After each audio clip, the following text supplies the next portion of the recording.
Сайн уу? Юу байна да? Сайн, намайг Ник гэдэг. Би энд сансрын инженерчлэлээр суралцдаг. Хэдэн асуулт байна. Гайхалтай. Би христч хүнийхээ хувьд таны Христ итгэлийн төрөлдөх нэг зүйлд гайхаад байна л да. Христч үндсэрхэг үзэл. Би хувьдаа үүнтэй огт санал нийлдэггүй. Миний бодлоор энэ анхны чуулганы үнд цэнүүдтэй эсрэгцэн гэж боддог. Тэгэхээр та энэ Америк улс дахь онцгойлон цагаан арьстан итгэгчдийн итгэлээ улс төр эрх мэдэлтэй нийлүүлж байгаа байдлыг та яаж тайлбарлах вэ?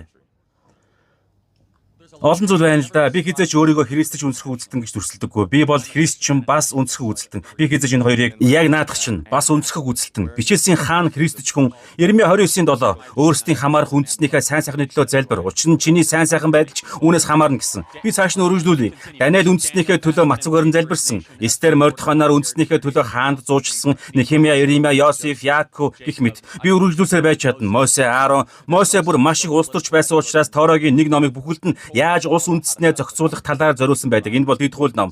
Үнэн дээр Библиэд олон сэдвүүдийн адил улс төрийн талаарх маш тодорхой олон текстүүд байдаг.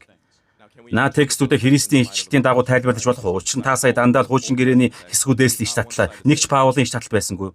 Болгүй яах вэ? Гэхдээ нэг зүйл асуумаар байна. Паул Тэнгэрийн аанч болон засгийн газрын талаар төрүүлэгээрээ нэг зүйлийг тодорхой болгоё. Чиний бодлоор шинэ гэрээ хуучин гэрээнээс илүү агуу юу? Тийм ээ. Учир нь Христийн илчлэл хуучин гэрээг яаж тайлахыг шийддэг учраас агуу. Тэгэхээр чиний бодлоор Эхлэл 1-р бүлэг шинэ гэрээ биш учраас тийм ч агуу биш гэж үү?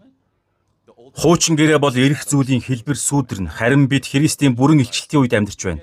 Наадах чинь маш аюултай теологийн харах үндэс. Тийм биш ээ. Энэ бол теологи дах Христ судлал юм. Байж л да. Мэдээж би Христийн амьдлалд итгэдэг. Гэхдээ гинтэл ихэнд бурхан Тэнгэр газрыг бүтээжээ гэдэг нь шинэ гэрээнээс болоод ямар нэгэн байдлаар арай дорд болж байна гэж үү?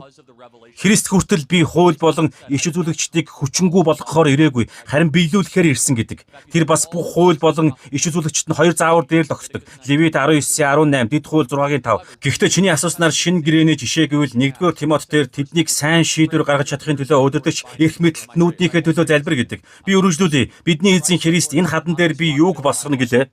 Чуулган. Буруу, экклесиа, чуулган гэсэн үг биш. Бүх орчуулгууд чуулган гэж орчуулдаг л да. Уг нь хэрэггүй юм байгаа юм. Учир нь грек хэл дээр энэ хадан дээр би засаглал бүтцээ босгоно гэдэг. Экклезиа гэдэг нь шашны бус үг бөгөөд тухайн цагтаа үргэлж эрх чөлөөний дэвшлийн тухай байсан. Эдгээр нь Элеутерия болон Исониамия гэсэн хоёр грек үгс юм. Миний гол санаа бол Христ биднийг гэрэл давс байлгахаар дуудсан юм.